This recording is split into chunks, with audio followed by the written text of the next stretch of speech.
Your question is A purchased an article for rupees 3,600 and sell it to B for rupees 4,800. In turn, sells the article to C for rupees 5,500.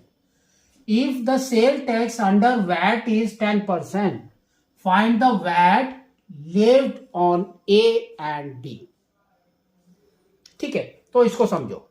तो देखो इसने क्या बोला है, ए ने purchase किया, तो दैट मीन्स उसका सीपी है दैट, तो we can say CP for ए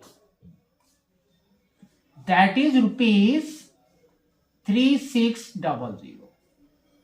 ठीक है, इसके ऊपर उसने टैक्स दिया है ना, तो tax how much he has given tax, तो tax percentage they have given 10%, तो टैक्स अमाउंट क्या हो जाएगा, tax amount that is equal to 10% of 3,600। तो इसको हमको निकालना है, तो कैसे आएगा, 10/100 इंटू 3,600, 0 गॉन, तो now it will be rupees 360 उसने टैक्स पे कर दिया ए ने। नेक्स्ट देखो क्या बोला है, and sell it to B, तो बी के लिए कॉस्ट प्राइस इज व्हाट, तो now we can say cost price for B is equal to rupees 4,800। तो बी ने भी टैक्स दिया है सेम 10%, तो टैक्स अमाउंट क्या हो जाएगा, tax amount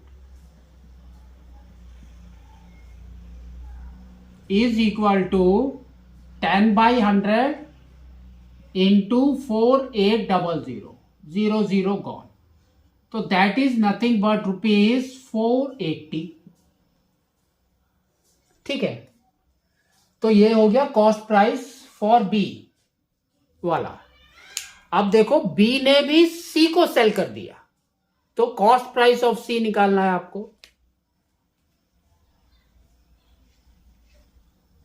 for C that is equal to rupees how much, 5,500।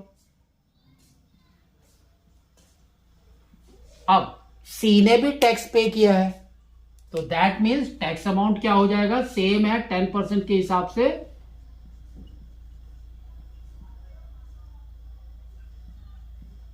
Is equal to 10/100 into 5,500, 0 gone, तो दैट मीन्स उसने कितना पे किया है, 550 रुपीज।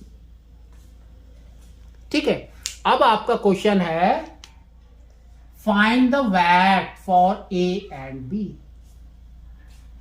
तो वैट हमारा क्या होता है, डिफरेंस ऑफ टैक्सेस, तो we can say VAT is equal to difference of taxes.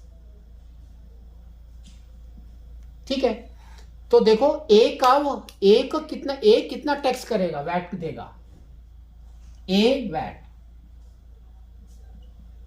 कितना देगा, तो देखो ए ने तो सिर्फ बी को बेचा है ना, तो दैट मीन्स 480 माइनस 360,